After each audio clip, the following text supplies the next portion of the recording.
কোচি থেকে সবাইকে জানাই সুপ্রভাত। আজকে আমাদের কেরালা ভ্রমণের দ্বিতীয় দিন। এখন প্রায় সকাল 6:30 বাজে। আমরা চলেছি মুন্নারের দিকে। কাল রাতে যে গাড়িটা বুক করে রেখেছিলাম সেই গাড়িতে করেই যাচ্ছি। পথে একটা ছোট দোকান দেখে দাঁড়ালাম একটু চা বিস্কুট খাবো বলে।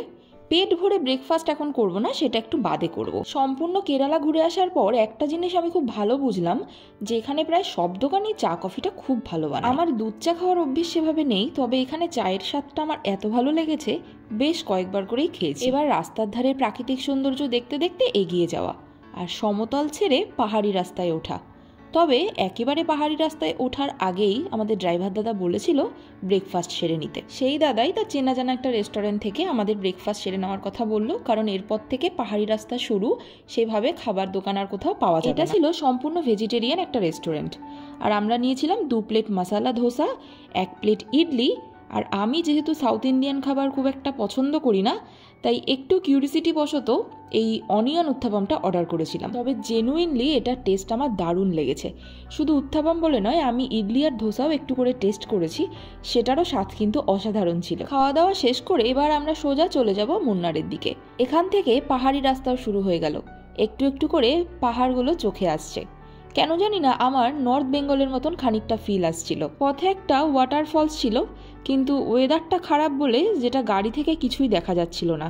ঝিরিঝিরি বৃষ্টি হচ্ছিল আর চারিদিকটা কুয়াশায় ঢেকেছিল। তবুও আমি লোভ সামলাতে না পেরে ওই বৃষ্টি মাথায় নিয়েই নেমেছি যতটা পারা যায় ভিডিও ক্যাপচার করার জন্য। কি আর হবে, একটু নয় বৃষ্টিতেই ভিজবো, কিন্তু এই দৃশ্য আমি কি আর কখনো দ্বিতীয়বার দেখতে পাবো? তোমরাই বলো। ঝটপট যতটা পেরেছি ভিডিও রেকর্ডিং করে নিয়ে গাড়িতে উঠে বসেছি, কারণ বেশি বৃষ্টিতে ভিজে যদি শরীর খারাপ হয়ে যায় তাহলে বাকি দিনগুলো একদম নষ্ট হয়ে যাবে। দেখতে দেখতে আমরা পৌঁছে গেলাম আমাদের প্রি বুকিং হোটেলে, ক্লাউডি মিস্টে। হোটেলে পৌঁছে ফ্রেশ হয়ে তাড়াতাড়ি রেডি হয়ে আবার বেরিয়ে পড়েছি মুন্নার শহরটাকে এক্সপ্লোর করার জন্য। আর সব থেকে এক্সাইটেড ব্যাপার কি জানো, এবার আমরা ডিসিশন নিয়েছিলাম যে কেরালা রাজ্যটাকে একেবারে আমরা নিজের মতন করে ঘুরবো।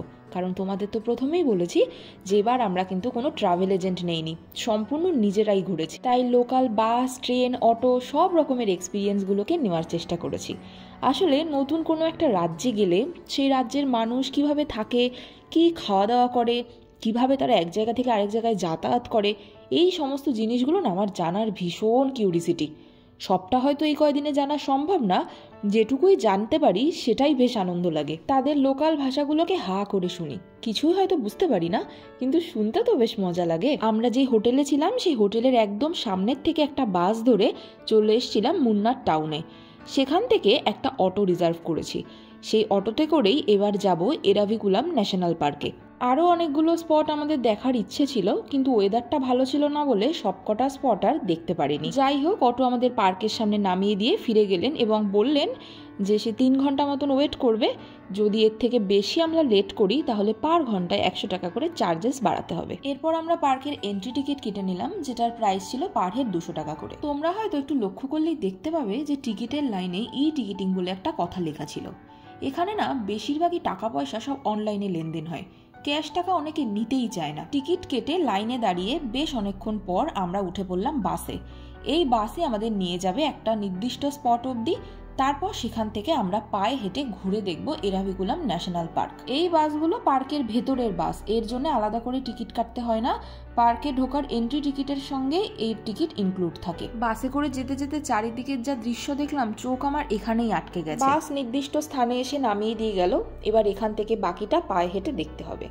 আমরা প্রথমেই একটা কফি শপে গেলাম, একটু কফি খেয়ে নিলাম, কারণ এনার্জির দরকার। এবার পাহাড়ি রাস্তায় কিন্তু হাঁটতে হবে।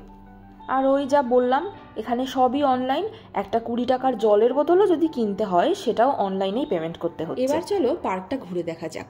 এই পার্ক কিন্তু আমাদের এখানকার লোকাল পার্কের মতন একেবারেই নয়, কোনো কিছুই আর্টিফিশিয়াল নয়। এখানে যা রয়েছে সমস্তটাই ন্যাচারাল। সিনিক বিউটি ছাড়া আর তোমরা কিছুই পাবে না। এখানে বিশেষ এক ধরনের হরিণ দেখা যায় যার নাম নীলগিরি থর, যদিও সেটা খুব রেয়ার। আর ওই যে দূরে কুয়াশার আড়ালে তোমরা পাহাড়টাকে দেখতে পাচ্ছ, ওর নাম হলো নীলগিরি পাহাড়। এর এমন নামকরণের কারণ কি জানো? এই পাহাড়ে 12 বছর পর পর নীলাকুরিঞ্জি নামক এক ধরনের ফুল ফোটে। তখন পুরো পাহাড়টাকে দেখতে নীল রঙের মনে হয়, যার জন্যই এমন নামকরণ। পার্কে ঘোরা শেষ হলে আমরা অটোতে করে ফিরে এসেছিলাম আবার মুন্নার টাউনে।